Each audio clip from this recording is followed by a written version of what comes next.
Hey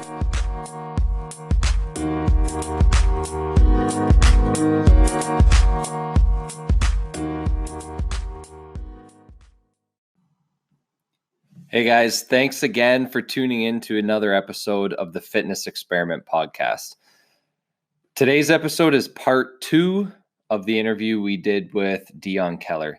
So if you haven't listened to part 1, go back and listen to that. There's a lot of awesome information in there, but you also get to know a little bit more about Deon, and then that's going to really kind of feed into today's episode.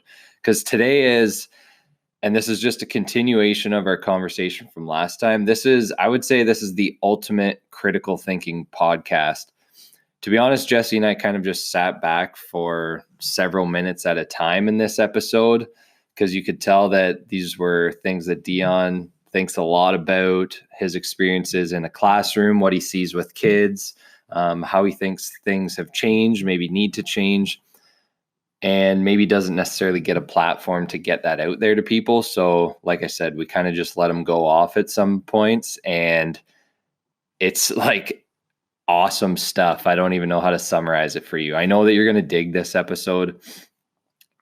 If you'd like this, again, please share this, give us a 5-star rating, review if you like. That really helps us get this out there to more people. And if you think there's any friends or family who you might dig this podcast to, share it with them. Otherwise, as usual, if you have any questions, all our contact information always down in the bio. Hit us up. Otherwise, like I said, I know you guys are going to love this one. Just like part 1, this is a little bit different. Probably, I would say less science, but more, like I said, critical thinking. Awesome stuff. So enjoy. Is there a washroom down here? Yeah. I don't even, that's why I don't even like doing that test at the start. Oh, I don't want to hear to myself. check the sound quality. What do I say? So just to the left right here. Okay. Yeah. Yeah, so... yeah, I got more questions when I come back. So just like to go back on that, like critical thinking. Yeah, that's so cool. You know, we talk about this in health class. Like my dad grew up on a farm. So had no cell phones, no internet. His group of friends was, maybe a 10-kilometer radius. He had his family, which were together all the time, and his friends at a one-room schoolhouse. And that's where everything was happening. You know, a role model might be your older brother or an older kid at the school. And now you don't have that. Your radius or your circumference of influence is worldwide. So all of a sudden, we've got all this extra information, all these people influencing everybody, but we haven't learned how to critically assess who should be influencing us. Yeah. Which is really a big deal that we don't talk about enough. So, like I think back to high school, I always say I had a flip phone, and it had the game where you don't eat your tail, the snake game. And that was that was the extent of the technology. And you didn't text message because you had to press 3.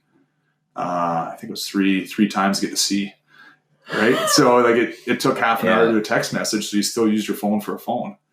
And now like the kids show me Snapchat, and there's vaping advertisements on it, and there's influence from all over the world. Yeah, and you hear all these issues that are going on, and then how do you filter all that? Yeah. And then how do you be feel positive when you have all these world issues kind of coming down on you? Yeah. So that critical thinking is just such a big skill that try to get how important it is. But like, as you guys know, as a high school student, talking about critical thinking, when you could be at the weight room, or you could be playing sports, or you could be out playing football on a Friday, it's hard to get how important that is. Yeah. Mm-hmm. But I guess at least you try, right? Yeah. So do you build that into your lessons, or is it something that you try to touch on when they're playing the sports too? Yeah, like it starts out like the thing that probably you guys have seen too, is they talk about there's not as much play as there used to be, right? Like growing up, in Mitchell, you were on a crescent, right? So probably went down and played road hockey. Your parents didn't set it up. You didn't have coaches there. You just went and you went and played, right? And Yeah, that seems to be becoming more and more rare. Yeah, and what research is saying, and then like anecdotal evidence as well, like just like the eye test, is that kids aren't developing those skills. Like, how do I handle, this person's really good, I'm not quite as good, this person's not as good as me. Like it just kind of worked itself out. Like you found your places. But now when you have a teacher or a coach or a parent doing all that for you, like you lose that skill, right? Mm-hmm. So anytime that you can, like in a class where there can be a learning opportunity, you try to stop it and get the kids thinking about it. But like probably some of these things that were happening when we were maybe 7, 8, 9, you're trying to get them to happen now when kids are 14, 15, 16, right? Or 17, which is quite different. You feel like there's a gap, like that's a kind of a gap. It's like 4 or 5 years behind. Yeah, and it's just like almost not developed at all, right? Like you think about, if you're not talking about critical thinking in high school, when do you think about that? Mm-hmm. Like you get into your profession after, you're busy, you don't think about it, you just kind of go on your path, and and you think about like those skills you learn. It's almost like just being thrown in the fire and figuring things out, right? Like that, it doesn't happen very much anymore. Mm-hmm. And then that's the part that you start having issues with. Like you don't want to just start that all of a sudden from nothing, right? Because that's really stressful. Mm-hmm. You haven't had to make a lot of decisions yourself. You haven't felt like what it's like to be, have the real good hockey player not pick you on a team. Oh, but I got picked in this person, and you. It's almost like, I think when you have kids playing a lot, they figure out their own coping skills, right? Right. But if you take that away, then you actually have to try to force them to build those, like to get them thinking about those coping skills. Because if you don't, then they're never there. And then this is just like where it kind of gets scary. Like when you look at stats, like it says the drug use isn't going up much. But I don't know. But like if you're anxious and you don't have those coping skills, what happens a lot of times is you want a crutch, right? And then what that crutch ends up being is, maybe video games, maybe, I can go in my room and I can just stay away from everybody. Mm-hmm. Or maybe, you can't sleep at night because you're stressed out about school. Instead of dealing with that stress, well, maybe I'll go to the doctor, maybe I'll get something to help me with my sleep. And I don't ask kids, but there's a lot of kids that come up and say like, well, I'm on sleep medication. It's sad, And really. It's like I wouldn't, even when I wasn't sleeping, I wouldn't have ever thought about going and get medicated for it. And of course, some people do need it to reset things. Yeah. But that just wouldn't have crossed my mind. Right. That could have been like step 5. Yeah, exactly. Yeah. My thought was like, and then this is kind of a play on words too. Like you not being able to sleep isn't a lack of sleeping pills. There's something else there, right? The sleeping pill's covering up for you. It's becoming a crutch, but there's an underlying issue. Is it you're not dealing well with stress? Is it, you shouldn't be eating gluten and you are, and you're inflamed and you're not absorbing any nutrients? Mm-hmm. Is it you're playing hockey at 9 o'clock at night and getting home at 1 a.m. and then you're not sleeping from that, and then you're sleeping in the next day? So that's what happened with me in university. Like I'd go to a away game, I'd come home and it's 2 a.m, all fired up after hockey, and then lay there till 8 a.m. and class at 8:30. Yeah. And then I'd go to class and I'd sit right at the front. Yeah. And then once I got to class, I'd be sleeping. And I'm like, oh, this is embarrassing. I try to go to the front so I wouldn't fall asleep. Right. And then I'm sleeping right in front of the prof. Yeah. So like you battle, right? You get people's notes and you kind of try to keep on things. But that's the critical thinking there kicking in. Yeah. So then, I don't know, maybe I was instilled like growing up on a farm that if there's a problem, you try to fix it, right? You don't wait for everyone else to fix it. You try to figure out what to do. It's like my dad's terrible at construction, but if something was broken, he'd wing something together and it would look terrible, but it would work, right? He'd jerry rig something. Yeah, exactly. Yeah. And then, if you're not doing that, then, maybe you don't develop those skills, right? And I could see I remember getting a video game at 6 years old, and I would sit on there all day if I could, because I love video games. I consciously don't have an Xbox in my house because if the games were like Adventure Island, where you're going across the screen and you're jumping over things, I could get addicted to that. Right. Like, what about the games now? Oh, right. Yeah. Like my kids would be calling for me. Yeah. No, not coming. Yeah. So it's just like there's way back to there's just so many things for kids to be distracted with now, right. and to get away from those real awkward situations. And if you avoid them all the time, then you never get those skills. Mm-hmm. Yeah. So that's, for me as a high school teacher, that's really scary. Yeah. Like what do you do? Like when you're playing a sport, for example, do the kids still pick their own teams? Or we call it the Phil Kessel rule. Okay. That's what I do. So I don't know if you remember, Phil Kessel got picked last, and the All-Star, and you got a $200,000 Mercedes or $100,000 Mercedes for getting picked last. Yeah, should have given him like a lifetime supply of Schneider's hot dogs. But so just depending on the day, like sometimes I'll just pick teams, or we'll just, if we're outside, we'll just go buy shirts or whatever. Yeah. But usually what I'll do is I'll make captains up. So like the classes are pretty big, like our grade 12 class. Oh, not everyone's there every day, but sometimes there's 26, 28 kids. So maybe you will usually make 4 teams, and then we'll have them pick first pick, second pick, third pick, fourth pick. So that fourth person then gets fifth pick, and then we go back. So first person gets first and 8, second 2 and 7, et cetera, et cetera. Right. And then there's 3 on each team, so 12 kids, and then we just go 1, 2, 3, 4, and break up the rest, so no one's picked last. Nice. Yeah. So I think it is good for them.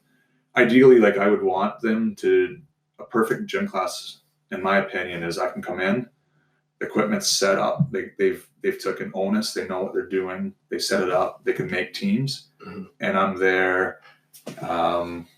What's the term, as a facilitator? That's cool. Like for a grade 12 class, that would be my goal, is that the kids can run the class. And then, like you're saying, you can have like those learning moments. You stop the class. Hey, this was awesome. You guys came in here, you knew we were doing basketball today. Mm-hmm. You got the pennies out. Okay. You guys got up against the wall. You didn't just shoot around and waste class. You guys knew that people wanted to play, set teams up. You picked teams. You did it fairly. You didn't leave anyone else out. And then you got right into a game. Mm-hmm. Like that to me is like a perfect grade 12. If you have kids students starting grade 9, you're doing a ton. But by the time you get to grade 12, you want them to have those skills, right? That's cool. Yeah. So, because they got one more year, and then they are doing it themselves. Right. Yeah. After grade 12, you're the one picking teams now. Yeah. You're at work. You didn't get picked. Okay. Well, it's okay. Maybe. It's that's not my strength, and it's going to be okay. Yeah. And just like, you can kind of throw things in there once in a while and get thinking about that. Yeah. Yeah, that cool. Makes sense. And then maybe that makes sense, and then the kids can kind of realize, well, maybe I'm just not that good at that. Yeah, right. Totally fine. That's totally okay. That's fine. And then you can choose whether or not you want to get better at it or not. Like if you don't care about basketball, you get picked last for basketball because you can't hit a layup to save your life. Yeah. But you hate basketball. Yeah. Who really cares? Yeah. But if you learn to play anyways, like that's a huge skill. To do something that you don't want to do. God, yeah. So that everyone else can play. And I know I'm not that great at basketball, but I'm going to go out and I'm going to play anyways. Right. What a great skill to have. Yeah, that's cool. Yeah, like you go into work and whatever you're doing, like I love teaching, but I don't like marking. Yeah, well, I'm just not going to mark. It doesn't work. Yeah, right? And that's unfortunately, like a lot of our friends from digital and trades, and they're saying they can't find people that want to work, because they say that a lot too. Yeah. They get there and they're like, well, I don't like this part of the job, and they just don't show up. But like, yeah, you don't like this, but there's other parts of the job. Mm-hmm. Like they don't give it the chance to get there, right? And they don't, like a 40, maybe like some of our friends are bricklayers, and like being a laborer for a bricklayer is hard. But you hate it for the first couple of days, but then you get through that week.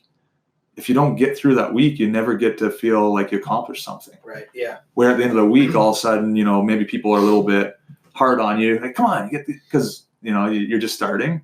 But at the end of the week, what always happens, they say, hey, you made it through. Good for you. Mm-hmm. And if you don't get there, then you never get that feeling of accomplishment, right? Yeah. And unfortunately, everyone I talk to, like we talk about jiu-jitsu, they're saying that so many people aren't getting through those first barriers so they can feel that accomplishment. Right.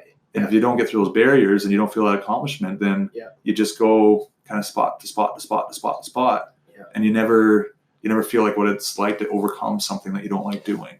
Yeah. And with any of those, I think we've all done those jobs where it's like very task oriented, but you develop systems that make you better at getting the job done and more efficient, and then you get it done faster. Yeah. Like, I don't know, like landscaping or something like that. I've done that, like renovations. It's like, well, if I do this before I do that, and if I make sure I clean up my tools before the next day and I have this all set up, just like you're setting up the gym room, and then the kids are like, well, I recognize that. So clearly he wants us to do this. Yeah. So then you just start to learn how to systematize your entire life. Yeah. And then your routines get better. And then your results get better because you're figuring out systems to do things. Jiu-jitsu is a big thing. Oh, like everyone creates their own system. Procedurally, I'm awful. That's part of the reason I'm doing it, because I'm a drill killer. Right. And hockey, I would go to the back of the line. The guys at the front of the line, same way. My coach should be pulling his hair out like, hey, you do all right in games, but practice. Unless it's a horseshoe drill. You can't be back there. So I'd have to watch it and like actually think about the drill and watch people do it over and over. But then, like we were talking about before, thinking critically. Right. You don't go to the front of the line and screw it up for everybody. Right. You go to the back and you go, you know what? I suck at procedures, but if I watch enough people, I'm going to get this. Yeah. And then that's part of the reason with the jiu-jitsu I really like it, is because I'm so awful at it. Oh yeah, I feel that. Yeah. Like, so bad. To do something step by step, I love winging things. Mm-hmm. Like at hockey, I didn't want to go out and do drills. I just wanted to play games and wing stuff. Yeah. I want to go and I want to hit people and I want to go hard to the net. I didn't want to learn systems. Yeah. So and then that's the thing. Like if you get a good coach, even good parents, good teachers, they can take your strengths and they can also go, hey, you suck at this, but just give it a shot. Yeah. You don't have to suck at it. You might not ever be great at it. Like I'm never going to be great at jiu-jitsu, but my strengths are I'm strong and athletic. Yeah. I can minimize the procedural stuff. Yeah. And that's a win, right? Yeah, totally. Yeah, you figure out what you're good at and what you're not good at, and you minimize what you're not good at, and you try to maximize what you are. That's right. And if you never think about what you're bad at, or if you just quit the things that you're not good at, then you can't get better at things. No. Anything, right? Yeah, that's right. And then if you never feel like what it feels like to accomplish something, then you don't have like, well, whatever you want to say, like a dopamine dump or a serotonin dump where you feel really good. Yeah. If you never get that, then and then you just kind of go down that dark road and and you try this. Well, I don't like that. Effect, I don't like this. I don't like that. I don't like this. And then like, if it was one person, then you would say, well, maybe it's that person, but it seems like it's a societal thing. So that means that society's not doing something right. Right? Like when it's a big trend, there's still lots of individuals are doing really well. But when you see trends like this, that means it's not just one person. There's for some reason, something's not right. Right. And then that's where you try to hopefully, try to figure some things out to help that, right? Mm-hmm. Yeah, so many things are like result driven or like reward driven. This is how I feel anyways. It's like if there isn't something that's going to be personally gained out of the process, then the process it's not worth it. So using jiu-jitsu as a example, like if you start jiu-jitsu and all you're focused on is getting your blue belt, you're going to get your blue belt and then you're going to quit. Right. And what's the point? Yeah. Right. Like that's not the whole idea. And that's just one small example using that sport, but like getting a job. So you go through the steps. You do your public school or Catholic school, whatever. You do your secondary, you do your post-secondary, you get your job, and then it's like, well, I'm good. Yeah. I'm done now. Yeah. This is just it for me. It's like, well, you have so many other things that you can explore now. Like at that point, well, what would you be today? Like 25, 26 probably when you're starting your first for most people. Probably, yeah. It's when you're starting pretty your late, first, really, especially if you did like a 5th year. And you got a lot of years to do shit. Yeah. There's a lot of stuff that you can do and a lot of things that you can get better at for sure. Yeah, and I've been doing some quote dropping. I think the guy's name is Brian Krimmer. But one of his is satisfied without being settled versus settled without being satisfied. And that one, like for me, like it hit home. Like, you know, sometimes you get, I like teaching, got a studio at home I like, you know, I'm satisfied. That's a good thing. But what happens a lot of times is that if you're settled and then you don't reach for anything more, so you start settling. Yeah. And then that extra satisfaction or extra stuff that you could be doing when you just settle, you're not getting. Yeah. So complacency. Yeah. So you're dangerous. Working a 9-to-5 job and you just kind of sit around and you're settled, but you're not satisfied with things. Yeah. You know, things could be better, but you just. Yeah. So the flip on that is, you know what? I have a 9-to-5 job. I'm satisfied with that, but I'm not settled. Right. Yeah. You know, I'm going to go to jiu-jitsu. I'm going to try meeting some people there. Right. And see if I like it. And if I don't, I'm going to try something else. Maybe I'm going to join a bowling league. Yeah. And if I don't like that, so you know, it's awesome. Like some people don't have work right now. It's sweet that I have a 9-to-5 job. Yeah. Which is good. I have an income. I'm satisfied with that, but I could still be doing more. Right. And it's just funny how that play on words, it just really stuck out to me. Yeah. Those play on word things are cool. That's like the 4th one you dropped. That's just like, I'm going to look those up. And that's like the growth mindset too that you just highlighted, I think. Oh, yeah. And if people are down to just kind of, like you said, be settled, I think, sure, okay, but what are you doing? What are you doing during that time when you're settled? Like if you're doing some of the things that you just outlined, well, that's not just you're affecting others. You're kind of spreading those kind of lessons that you're doing yourself. So I think that's where people kind of need to do maybe a deep dive and a self-check where it's like, am I doing harm to others and just being kind of settled or satisfied? So I think that's another key thing too. I think a lot of times you can be like that if you're not being the best version of yourself or exploring those things, like that can trickle over to your significant other, to your family. Like if you end up being like a bah humbug and nobody wants to be around you, then that affects other people, and that's not okay. Yeah, that's not fair. And then what's settled and satisfied is so individual too, right? Right. Yeah. Right. Yeah. Like I knew at a young age, like, well, and this is something that you talked about. You said you did landscaping. Yeah. And like, did you have any like high school jobs? Yeah, I poured concrete for the longest time, slug forms. Yeah. And that's like the same with me. Like I grew up on a farm. And now I'm like, well, maybe I could, you know, I'd love to have some cows outside and some pigs and some free range pork. But at the time I was like, oh, farming's not for me. But I knew that because I actually did it. Right. Right. Yeah. And then, and like, those things come back. Yeah. So like in grade 9, I had like a full-time job at the golf course. So like 40 hours a week. I didn't have my license. I had to bike to work. Right. It was, what's my house to there? About 7 kilometers. So you bike to work and you start at 6:30 and then you bike home at 3:30. It's a pretty big day. And I'm like, oh, my friends, they're doing construction. They were, you know, every once in a while they have a beer after work. So they don't want to do construction. So then you go over to doing some concrete work, right? And then I remember watching a Jordan Peterson video on how consciously or subconsciously that when you're in a workplace that people will sort out who belongs and who doesn't. And it was really cool because it was just like working construction for the first time for me. I remember going to work and everyone's kind of grumpy. You know, you get there and everyone's like kind of in a bad mood and you're like, geez. And then like, you're like, well, you know, the new guy. So it's like, hey, go give me that effing tool.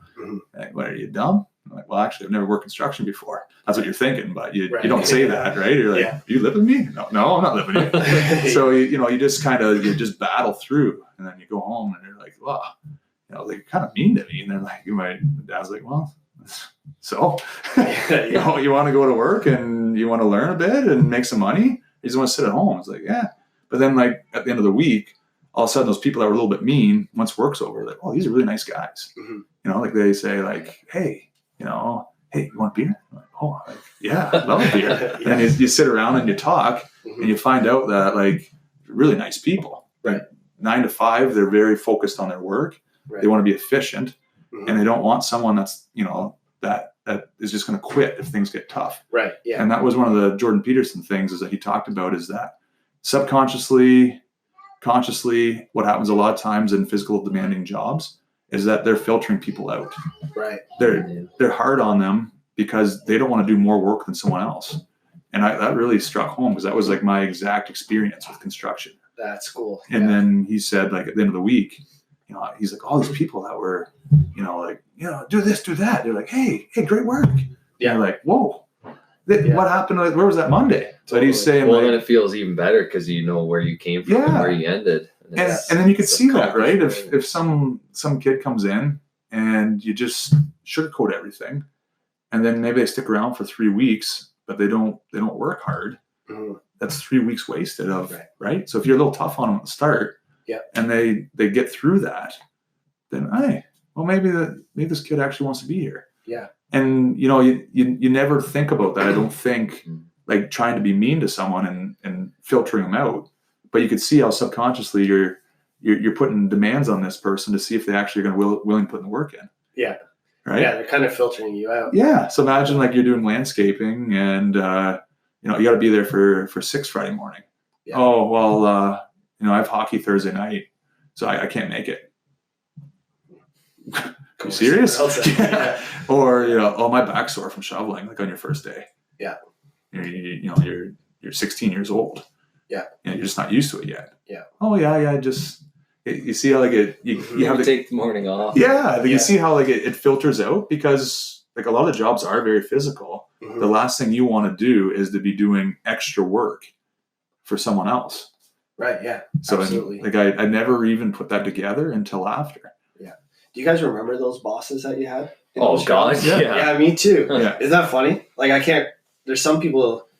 I mean, you remember authority figures like teachers and things but only the ones that stand out. Mm-hmm. And then the bosses that I had in those jobs, they were always the first ones there. Mm-hmm. They're always the hardest working guys. Yeah. 100%. Like the landscaping thing with the snow shoveling, you got to get up at like whatever 2. Yeah. You go to sleep. They call you at 2 a.m. Yeah. And they're like, but they're calling you from where you're supposed to be, saying, "Hey, I'm here. I need you to come and shovel whatever." Yeah.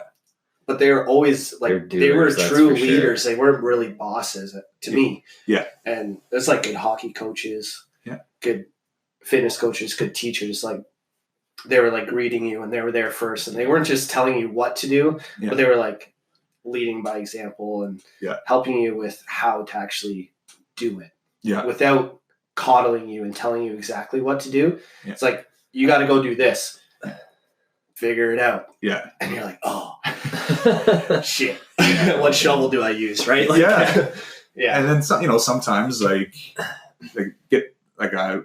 depends on the day too, right? Like, a house has to be done and something happens and everyone's in a bad mood. And someone's like, what the? And they lace into you. Yeah. And then you're like, wait, last Friday, he apologized after and said, hey, it was a tough day.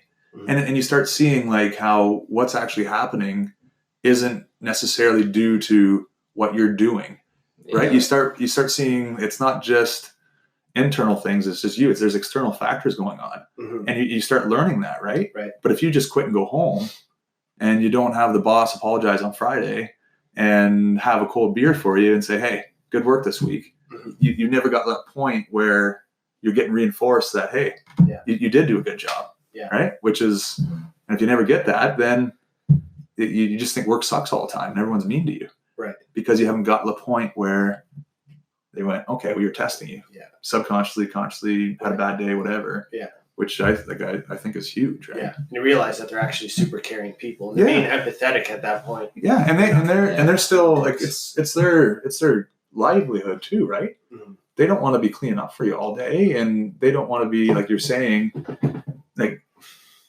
doing everything for you because they have a livelihood, they have deadlines, everything. So, but you don't figure that out if you don't stick it out, right? That's right. Yeah. Sticking it out is big. Yeah. You guys have time to get into the jiu-jitsu? I got a question about how you navigate what we just talked about, being that figure. Like you're that figure for kids. So say a kid is just like, I don't know, acting out, however they choose to, violently, being aggressive or being the opposite. Like I'm sure some kids just completely shell up. Like how do you help all the different, because I'm sure you see so many different personalities in a day, let alone over your entire teaching career. I'm just curious how you've developed that. It's definitely tricky. Yeah. But I think that, like when I went back to my high school and I told the high school teachers I was teaching, they went, no way. Yeah. they're like laughing. They're like, there's no way. You're teaching. I'm like, yeah. They're like, wow, I would not have expected that. But then some of the teachers that you actually hit it off went, oh yeah, I get that. So it's just crazy how everything kind of comes around. But like I think like one of the things that we did a teachers college in New Zealand, which is a really cool country, quite different here. We taught for St. Martin for a year, which is quite different. I grew up on a farm with a lot of the kids. Like I'm at SDCI. A lot of them are from rural areas. So like I feel like a lot of the things that they're going through, like I've kind of been there a little bit, and then I've also had other experiences that are a little bit different, which I think are really good. Is really good. And at the same time, like we talk about critical thinking and having the confidence just to be a little vulnerable. Right, to say like, as a kid, I was an asshole once in a while, and then you think about it, and you're like, let's see if we go with that. Like we talk about, we right at the edge, or nearly. All right. So like you talk about, like one of the things we talk about is it's almost like a repeated circle, where a lot of times people think that every decision they make is the decision they're going to make for the rest of their life. Yeah, so I always drop quotes all the time. So this one's Paulo Coelho. So what you do in the present redeems your past and therefore changes your future. And that's one I try to drop on the kids, because they don't think about it that way, but they know that it's a power struggle. They're trying to gain that power struggle. But then once you start being that person, like how do you change that? It's tough, right? Like once you get into those set ways you behave, it's hard to get out of them, especially peer pressure, parents, teachers, like expectations. You almost get stuck on that one path. Right. So like, I really like we talk about that quote there where, hey, maybe you were an idiot yesterday, but today's a new day. And that person, you're kind of mean to, you go and apologize today, then you've redeemed what you did yesterday. And you're no longer a bully today. You're now changed your future. Right. Which that's cool. That's the best quote drop of the podcast so far. I think that's my favorite one. And it just gives people hope, I think, right? That, maybe things aren't going as well as it could be, but you can change that. Yeah. Because I think everyone at some point has got into that, you get the binders on and you think, this is me. And there's nothing I do about it. Right. Which high school students all the time. Right? Yeah. You think that my marks maybe aren't that good. What am I going to do? Right. Like I'm just destined to not accomplish what I want to. But then if you start thinking like your day-to-day choices, they keep on adding up. That you do, that does make a difference. Then all of a sudden that changes your outlook and gives you accountability and makes you think that you can have a difference, right? But then it's so hard. Some of the kids come from such tough backgrounds that they've never seen, just like eating. Like, you've ate like crap forever. You don't know what it feels like to eat good for yourself. You've never exercised. Yeah. So you don't even know what that feels like. Right. So sometimes people, they actually buy in, and all of a sudden, like 2 weeks later, like, wow, like my energy levels are way different. But if you never bought in and you never made that step, if you thought I'm like this forever, if you didn't go, okay, I can make a difference, then you never know what it feels like to actually do that, right? So if you're struggling at school and you think you're stuck on that path and you've never tried to deviate from it because you think, there's nothing I can do about it, then just trying to get off that path and doing something and seeing that something does change can be huge, right? Yeah. And I think in like the course that you teach, or what's the word I'm looking for? The exercise science, or yeah, and just phys ed in general. It's an opportunity I feel like it's special compared to all the other courses, where so many of the other courses are you individually, like math class. You can't ask your neighbor to help you with the math problem on the test. Yeah. But like in phys ed and things like that, you're constantly interacting with other people. So there's so many different lessons that kids can pull from that. Yeah. As long as, like, it seems like you just point it out to them, which is super cool. It's like, hey, here's this quote that kind of matches what we did today. Or that's pretty cool. That's something that I had a really great phys ed teacher in high school. I loved the guy, but he didn't really teach us anything about that stuff. It was more like he was just a cool guy. Yeah. Right? But that can be huge, right? So you have someone that just lets you be yourself. Yeah. Which is huge, right? Yeah. Yeah. So like there's always different, and depending on the person, like me talking from the class might be like, oh, this guy's fucking boring. Right. Yeah. And then I'm going to skip class tomorrow and nothing happens. But maybe there are a couple at the back that have been thinking about this stuff and it's never came up. Right. And then all of a sudden, oh, wait, this makes some sense. Yeah. And like, I think I'd be kind of one at the back, like probably going to skip health class. I don't want to just come in and learn that drugs are bad. Like I want something else. Right. So again, some students probably are like, he's just, he likes to hear himself talk, but other ones so they just want to go and play sports, and that could be the best thing for them. Right. They don't want to think about stuff. Like they're happy with who they are. I'm good, and they'll be fine. Right. But then there's a big chunk that are needing to think about stuff and actually try to figure stuff out. Yeah. And then there's some that have never thought that. They're like, well, I am fine. And then they actually think about it and they go, well, maybe I'm not. Yeah. Right. And so that's so huge at that age, because I don't know about you guys, but all I cared about was Friday. Yeah, well, exactly. And that's what I tell them. Yeah. Like, I was going to do my homework and I didn't. Yeah. And then I had a test on Friday. So instead of studying Tuesday, Wednesday, Thursday, I skipped class on Thursday, got my friend's notes and went through the notes and then stayed up all night. And then I went and crammed for the test and I was exhausted. And then I was like, F it, I'm going to leave at lunch and just start the weekend early. Yeah. And then what happens is like, yeah, maybe you grind it out, but next year in university, you're in the same battle, right? You don't have these work habits in place, and now you're in university and the stress is up this much further. And I did the same thing. Yeah. Right. I'm playing hockey, having fun, sleeping in, like trying my best to get to class, but like sleeping through class, struggling probably with nutrition, even though I didn't know it at the time. Right. Eating wheat and inflamed and, I never had a cavity my whole life. Haven't had one since. And I got 3 cavities in first year university. So that's another indication of inflammation, right? That all of a sudden your gums are inflamed. So I'm about as messy as I could be health-wise, right? Yeah. And then you're feeling off. Yeah. I think that's huge too, though, if they can hear some of that stuff from you, that you went through the same thing. Like, hey guys, it's Friday. Like I know you probably don't want to be here, but let's just grind this out.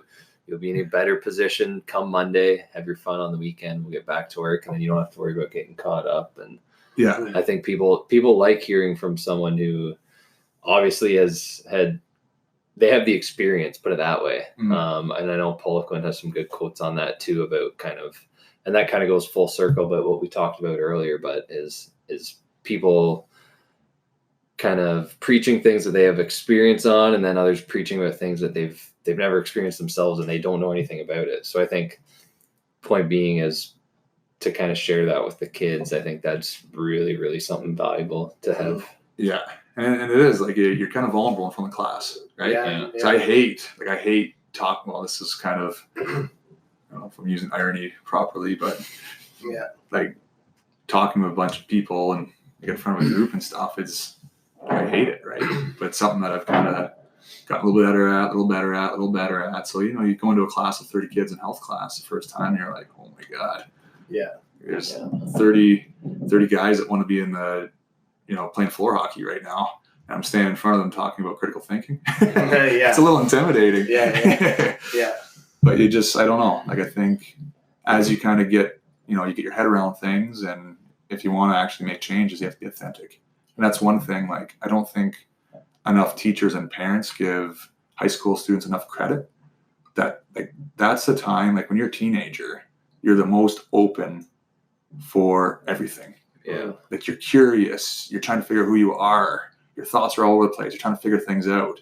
That's probably the time where you want to be thinking about who you want to be and what you want to do and what's right, what's wrong. Right. And, like, I'm not religious, but we talk about this in class. Well, I shouldn't say I'm not religious, but like, when a lot of people are going to church, a lot of people used to go, like, I remember when I was in elementary school, like, I stayed over at a friend's house, we go to church on Sunday. Mm-hmm. And even though I'm not really overly religious, at least, like, people went and thought about what was right and wrong. Yeah. Once a week. And then they had a group of people that were there to support them. Right. Once a week. Yeah. If nothing else, they learned about lots of different things, but they also learned, like, morality, and they had a group to reflect morality with, right? Yeah. Which is really important. Mm-hmm. So you take away, a lot of kids aren't going to religion now, or going to church, and they don't really have a religious background. Some do, some don't, but less and less are going to church. Mm-hmm. So then when do you think about what's right and wrong? And even just the idea of waking up early on a Sunday morning, like, I know I had a lot of, and myself included, I had a lot of friends too, though, that maybe they're the last one at the party on a Saturday night, but you bet that their mom or dad was waking them up bright and early to go to church on Sunday morning, regardless of whether they were still half intoxicated or not. Yeah, and even if you went there and you sat through, you battled through it, you were still, it was still going through your head, like, this is right, this isn't wrong, this is wrong. Yeah. But, like, if you don't go to church, mm-hmm. like, where do you start learning what's right and wrong? Mm-hmm. And if you don't ever think about that, will you make good decisions? No. Right. Yeah. Especially as a teenager, right? Like, if you don't think about what's right and wrong before you go to a party, and you have 30 people that are all fired up, and you've never thought about it, you're going to do what everyone else is doing. Yeah. Right. So if you've never ever thought about it, which that's something that we try to talk about, like, you have to think about what kind of person you want to be, what's right, what's wrong. Because if you don't, then you're just going to go with the flow with everyone else. Right. And that can be, and then you get into being someone you maybe don't want to be. And then you get into, well, I'm this person now. I can't change the past, which everyone tells them, right? This is me now. So I'm stuck with who I am. And then all of a sudden you just close doors, and then what, right? Yeah. You said, well, that was a while ago now, maybe 40 minutes or so, but you said at the start, unfortunately, in some cases, a class like this would be cut prior to all the other ones. And I've just been thinking now, kind of as we go through this entire conversation, is like how scary it would be if they were to cut a class like this, and essentially every single lesson that we've just been talking about and more is totally lost. Yeah. And I think, to me, that's kind of like that's a pretty scary thought, I think. Like, I mean, I can only imagine if I was a parent and my kid all of a sudden lost everything we've just been talking about and more that you're getting out of something that seems so meaningless, like an exercise science, a phys ed, a health class. You're not getting all this stuff in, like, biology or math, or are those valuable? God, yeah, but you don't have access to learn about all these other things. And that's why it's so frustrating, and just everything, and frustrating, annoying, and ridiculous when you hear people say things like, well, like, just cut out health, or just cut out gym, or they don't need the physical activity. Like, you spend more time in the classroom, just grind out the sciences, just learn. That's all you need. It's like, well, no, like, you're missing so much. Like, there's so much more to it than that. Like, holistic is such a overused tag word, but throw it in with core, holistic, whatever else you want to throw in there. Yeah. And it's just, it really is, right? Like, everything, like, it's all interconnected. And, if you don't have that basic, at least something that you believe in a little bit, then how do you go to math class, right? Or how do you, it makes it really hard, right? Right. And I think that's really normal for high school students to not know what they want. Mm-hmm. Like, I'm teaching right now, I have a training studio. I'm still questioning things a little bit here and there. Mm-hmm. So, like, in high school, I had no idea. Yeah. So I think that's a big thing too, is that it's not normal to know. Yeah. But it is good to be thinking that the decisions you are making now are going to make things tougher in the future if you take the easy route now. Oh yeah. Right? Yeah.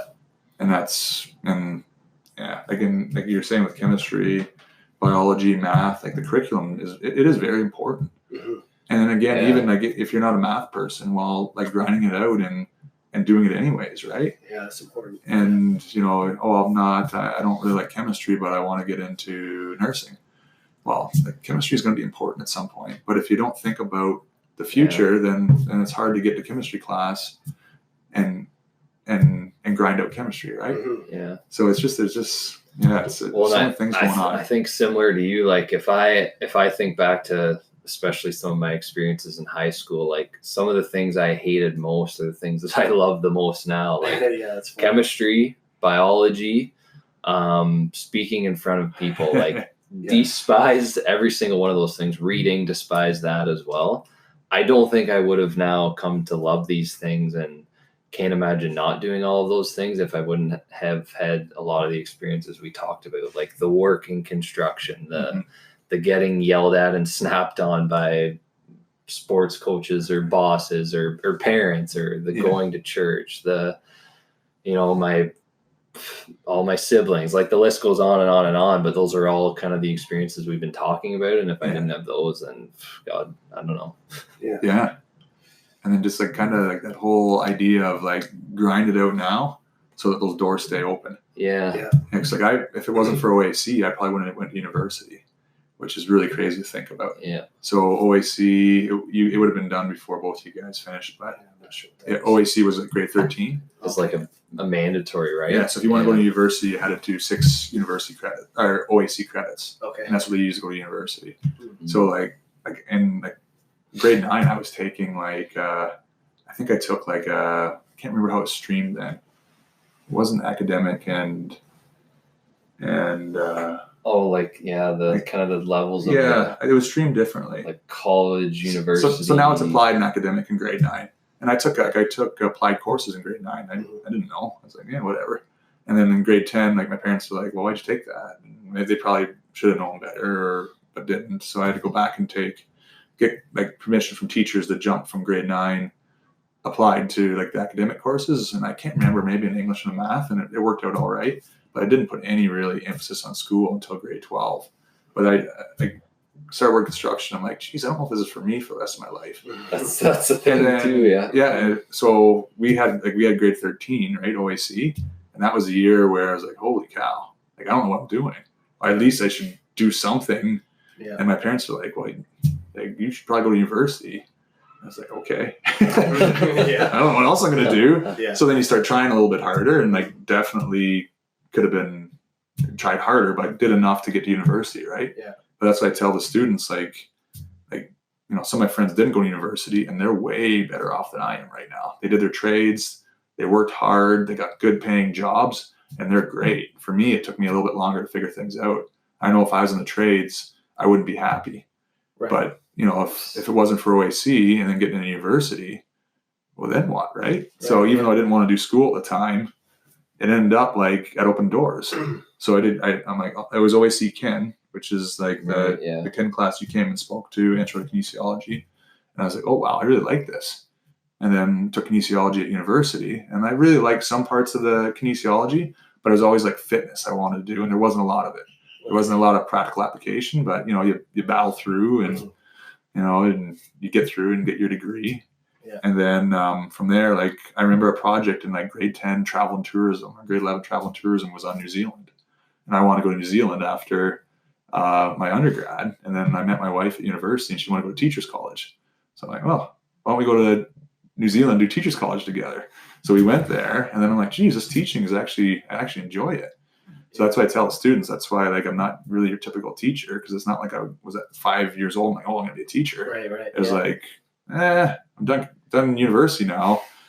Yeah, let's go to New Zealand. This is all right. Yeah. So it's just like you want to keep them open, right? Yeah. And then if you think about it that way, then it makes it a little bit easier to grind things out in the moment, I think. Yeah.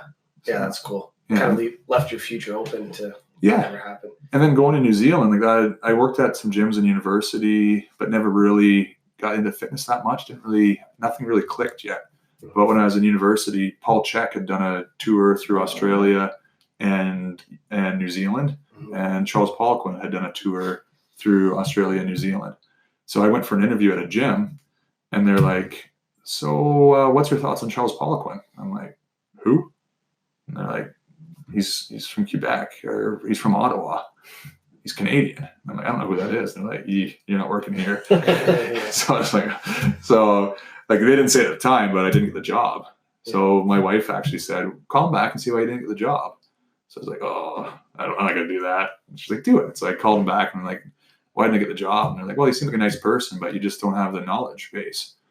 But they said, you know what? We are going to have some extra hours open up. Do you want to come in? And if you're open to learning, then you can come into the gym. So all their stuff there was based on Charles Poliquin and Paul Chek. And this was like 2004, maybe. And then I came back to Ontario and I was talking about Charles Poliquin and they're Paul Chek, and they were just kind of getting big back in Ontario. But then all of a sudden I was going to the gym in New Zealand. And I'm like, I know what I'm doing now. Yeah. And then something that, like a passion of mine, always like human performance, exercise, nutrition was always something I was interested in. But if it wasn't getting into university and then going to New Zealand and then like working at that gym, it wouldn't have clicked. Right. And then all of a sudden you're on a whole different career path, maybe not doing what you want to do, right? Yeah. Which is really freaky. Yeah, that's crazy. Yeah. That's cool though. I mean, this is three guys talking that probably if we kept acting like we did in grade 11 and 12, we'd all be dead. Yeah, exactly. Like, there's no way. So, I mean, I guess you got to change. Well, then I brought up a Jordan Peterson post again, and one of the YouTube videos was on alcohol. I'm like, this is great. Like he just says it exactly the way it is. I think it was like northern Alberta or northern Winnipeg.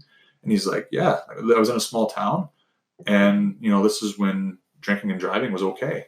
And no one got impaired. And he's like, yeah, it was great fun. We'd drive around and we'd drink, and it was a lot of fun. And then someone's head went through the windshield and they died.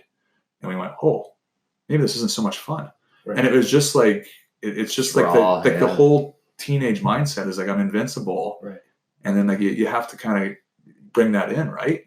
Yeah. And like obviously like society's changed, and like drinking and driving is way down. Like people have learned that, and hopefully teenagers are learning that now too. But I just thought that was such like an honest answer. Mm-hmm. Like at the time, it was fun. Like when we were driving up and down and doing donuts on the snow and drinking, it was great until someone got really hurt. Yeah. And I just thought like that real story. You don't see much of that anymore. No. Just the raw, real, someone saying that. Oh, you can't say that. Yeah. And like he sat down with, I can't remember, it's on YouTube. It's just called Alcohol, I think. And he sits down with a comedian who is in AA, and they just talk back and forth, just like we were doing, about their experiences. Mm-hmm. And the exact same thing. Like go back to high school and the teachers are laughing. Your teacher, right? Yeah. Like it's really quite, how like you're not science sealed and delivered at grade 11, right? Right. Yeah. Where even at that time, I mean, maybe we thought we were, but that you have your whole life to change. It's like you're saying, getting done university, maybe around 23, 24, first job, and feel like, okay, I'm done. Right. And you still, hopefully have another 60 good years left, right? Yeah. And you can change all the time. You can change no matter how old you are. It doesn't matter what you have going on. Kids, house. Yeah. Especially nowadays, you can do some ridiculous shit when you're 80, 90 plus, really. You can literally do whatever you want as long as you're open to recognizing that.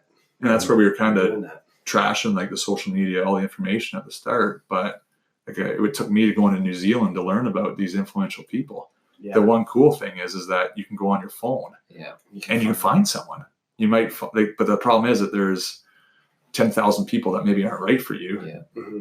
That if you're not thinking about it, you don't know that. Right. And so maybe that's just kind of like a new skill that comes with this new landscape is, all right, well, I got to adapt. Like social media is there. Kids are going to use it. I'm going to use it.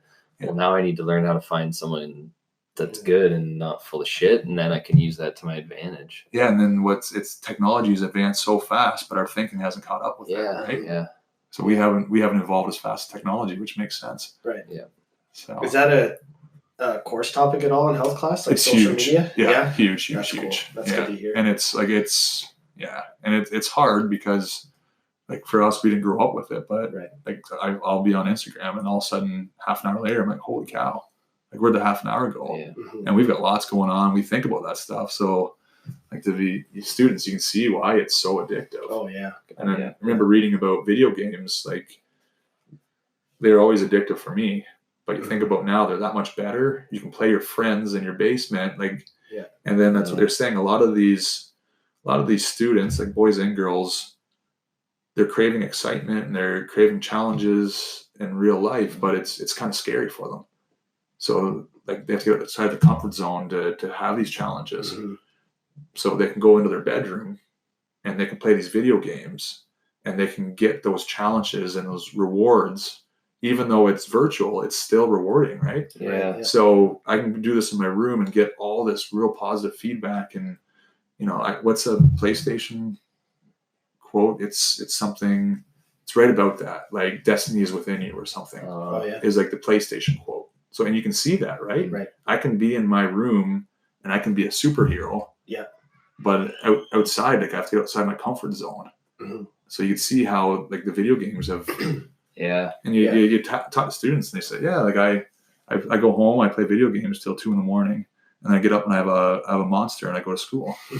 And you think, well, you know what, that's, and then you're crashing at 9:30 and it's pretty hard to learn when you haven't slept at all. Yeah. And plus you're motivated for your game, not real life. Right. And you can see how that switch happens, right? Oh yeah. Yeah.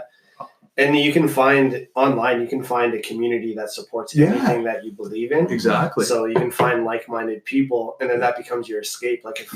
Which is great, but at the same time, it ends up being that escape, that crutch again, right? Yeah, because then you're not navigating like the real world and how to communicate what you think in a way that is productive for somebody else. Like sharing information with other people is really cool, especially if you're into something like maybe something's like offshoot, kind of like out in right field sort of situation, but you bring it to the attention of your friend that you've never talked to about this before, and they're like, oh yeah, I like that too. Yeah. But since it's scarier, it's easier just to like send a message and like set your phone down and look for a response with no real consequence. Yeah. Compared to if you go up to somebody and say, like me growing up, I was more into martial arts than I was into hockey. Being in a small town, hockey is much bigger. So if I were to talk to one of my hockey buddies about martial arts, they'd be like, oh, that's stupid. Yeah. Right. So I could hide in my karate class, but I didn't have this social media thing. Right. Whereas if all my Instagram was all about martial arts and stuff like that, I feel like I would have turned into a complete hermit. Yeah. I would have just gone there because that's what I liked. I played hockey because that's what my friends did, but I preferred martial arts over anything else. So I would have just hid over there and kind of been that weird ninja kid, probably, Because going to class is intimidating. Oh, yeah. Especially jiu-jitsu when someone's laying on top of you. Yeah. Somebody you never met and they're in between your legs and you're in guard. You're like, this is a little and first a little bit. And it's really cool how it's gone, right? Mm-hmm. And that both our boys are doing jiu-jitsu. It's going really long. But there's so many schools have a no hands-on policy, right? You can't touch anyone. Mm. But then it's such human beings touching and hugging is what are these? It's normal, hands, right? So you can see, where things have gone. They don't want inappropriate touching and all that stuff. But at the same time, going to a jiu-jitsu class as a 35-year-old, which is kind of crazy. I was 35, but it was hard. Mm-hmm. And having someone close to me was really crazy. But I played hockey. I played sports. There's been people around me all the time. Yeah. But imagine being a kid in a school and no one, you're not allowed to touch anyone. No one's allowed to touch you.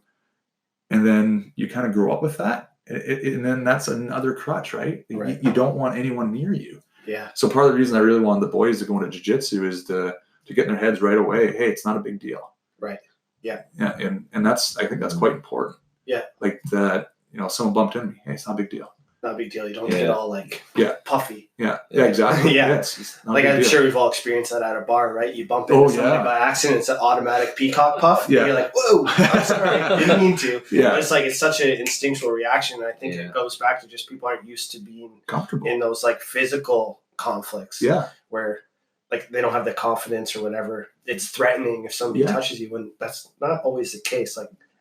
Sometimes it's by accident. Yeah, exactly. Sometimes it's for sport, and sometimes it's on purpose. But you need to be able to know the difference and be able to navigate that too. For sure, and just be comfortable, right? Yeah. And it's not a big deal, right? Yeah. So I'm not sure how much time we have left, but one of the cool things of that tournament there, again, I'm not from martial arts background at all. But just from talking to people, just like the respect part of it, right? Yeah. So people who aren't into martial arts, they think it's like violent. Right.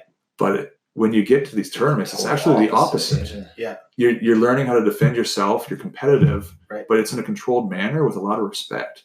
So much respect. It's insane. Yeah. It's not the guys that are in these tournaments that are going out and jumping people in the parking lot. Wow.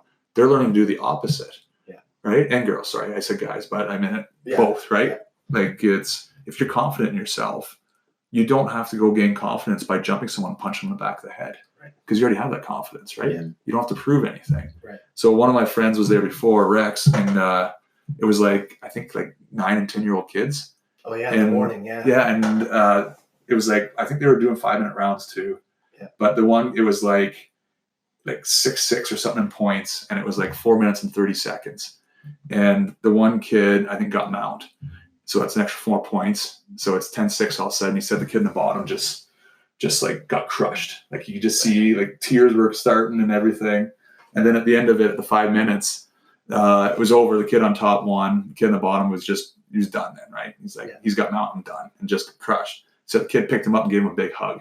Yeah. And he said the whole place just started clapping. Yeah. And it's like, it's such a great, like a great thing to learn from both sides, right? Yeah, that's so cool. And then like if you're not experiencing that stuff, then you don't know that part of it, right? Mm-hmm. So like a lot of times people think, oh, martial arts are violent, but violence is when you're doing things to gain power. That's right. Right? Like you're doing it to disrespect someone. That's right. Yeah.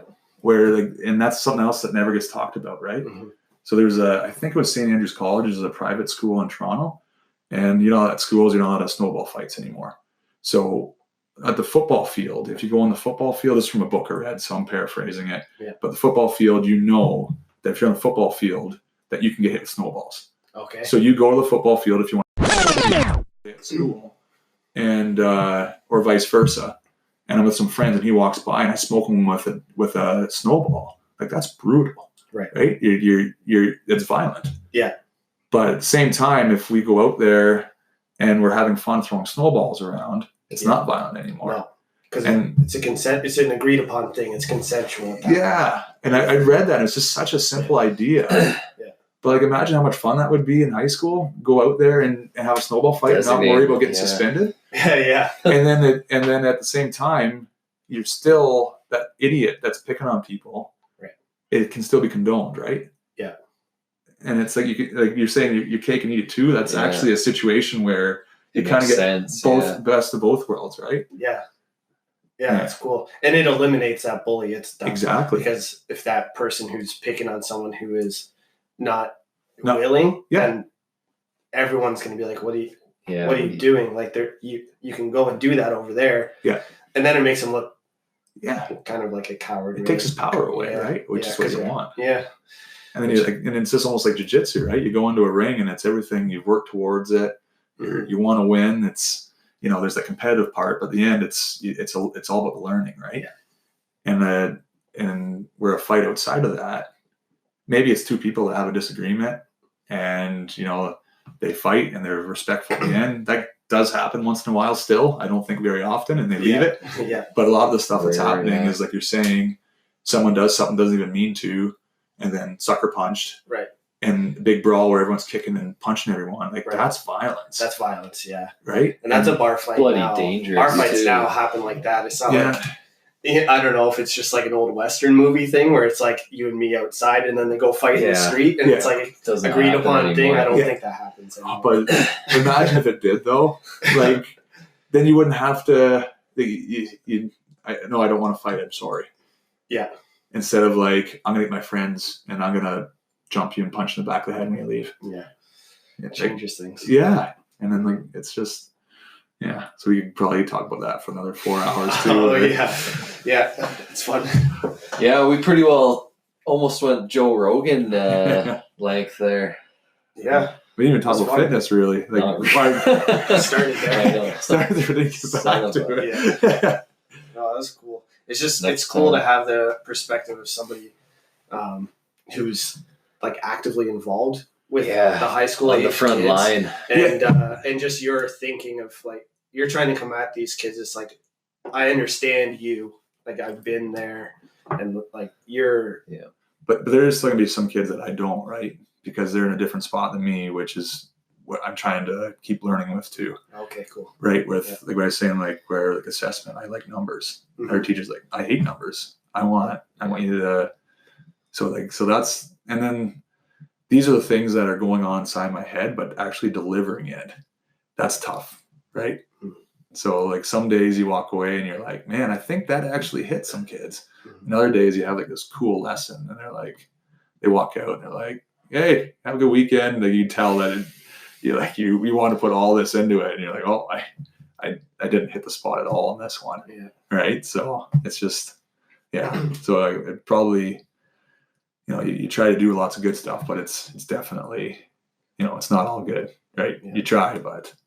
So that's probably, I would think, something that you kind of just have to learn to accept as part of teaching, right? Like you're not going to get through to everyone every day, and some lessons are going to be better than others. And I think for teachers, like that's the hardest part to start. Like when you go into a class and you want like 30 people to go, yeah, that was awesome. Yeah, just what you want. Yeah, but then like when we're going and teaching class, and go to teach a health class for the first time and no one shows up, grade 12 health class. So you're excited and then no one shows up. And then you take that personally, right? So like that, there's that growth there too, where you know what, like no one showed up, but maybe it's not all you, right? And then it goes way back to what we were talking about before. If you keep grinding things out, then it'll change. But if you just give up, it won't, right? Right. So like that was a big thing for me, is that even if like, and we talked about that when you were in talking to the class, even if one kid, that's a win. Learn something from it. Right. And then you can be like, okay, I accomplished something today. Yeah. And then that's where like you're never going to be 30 out of 30, but even if you can get 1 out of 30, thinking a little bit differently, then it's a win, right? Yeah. Well, especially with a demographic like that, right? Like that age, especially like that's a tough age to get things through to. So you got to take kind of small gains as victories. Yeah,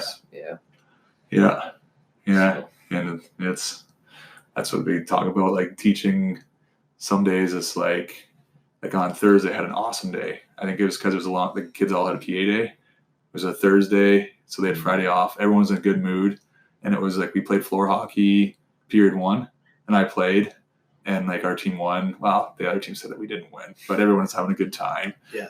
And like played floor hockey, and the next one we played basketball, and I played in the tournament because the teams were uneven. I'm a terrible basketball player, but they said I was fouling too much, but they were lying. But then I played basketball, and then like actually getting the ice is really tough sometime in high school, because you have some really good players. Some people don't want to skate, and it can be really frustrating. But we actually had a really good skate at the ice. I was nervous about it. So it was one of those Thursdays where it's like, that was awesome. But then some days it's the exact opposite, where every day sucks. And you're like, if you could have paid me like 10 times that today, and if I had the option, I wouldn't have came in. Like, oh. So it's just like teaching is just so crazy how a lot of jobs are like that, but I feel like teaching is just it's so different day to day. You think finally, I got through, and then a kid you think you talk about critical thinking is taking an apple and chucking someone's head down the hallway. You're like, oh. Kid hormones are a lot different than adult hormones. So. Woo! Cool, that was awesome. Yeah. Do you want to share your fitness Instagram account for people if they want some raw, I would say raw strength and conditioning content, like stuff that, well, I'll let you explain that a little bit more, but just kind of thinking outside the box is what I like about your page, is just concepts that don't come to mind. Like if you want to specifically improve something like a pull-up or a whatever, like there's more to it than just, I'm going to do more pull-ups, things like that. And yours is so, like yours, because it's so, there's obviously the research behind it, but so experience-based too. Like you've done it yourself and you're working with others as well, and you know what works. I thought you were going to say so grungy. No. Yeah, just like, I don't know, it's just something I'll go through like little streaks where I just want to get like a bunch of stuff out there.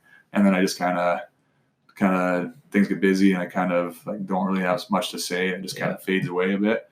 So a lot of it is just like I've had a good workout, and then I'm like, man, I got to write about this. This is why I'm doing it, and I'll fire a bunch of stuff out. Usually that's a day like where you slept 8 hours, woke up, had a really good workout, and you just want to like this was really good, and just kind of put it out there. That's a passion thing, though. That's what's valuable. Yeah. So like usually I have to edit them like 3 times because I'm like typing so fast and trying to do it while the kids are having breakfast, and then hop in the car, and then I get to school, and then get the period 1, and I'm right before like the kids show. I'm like, oh god, that was really bad. Better change some of that stuff. So a lot of it is just like it's what's happening in my head. I try to get it down there as quick as I can, but a lot of it is just like trying to keep it simple and just always having a bit of a plan. Yeah, and I'm very biased towards resistance training. I think for your most bang for your buck, injury prevention, strength, body composition, like it's the backbone for everything, in my opinion. Yeah. So we're definitely on par with that. Yeah. So. It shows in your blood work too. Yeah, and that's nice to see, right? Like again, like like with hockey, separate both shoulders at 16, and there's still the one acts up once in a while, and the hips have been messed up forever, but still able, be squatting heavy and going to like max out and not being worried about stuff, I think is really cool. Yeah. So, yeah. Nice. Yeah. So, yeah, if you want to check it out, it's not going to be pretty, but there might be something there that you want to have a peek at. Yeah, we'll toss it in the show notes. God, yeah. Yeah. Right on. Cool. Thanks, man. That was a lot.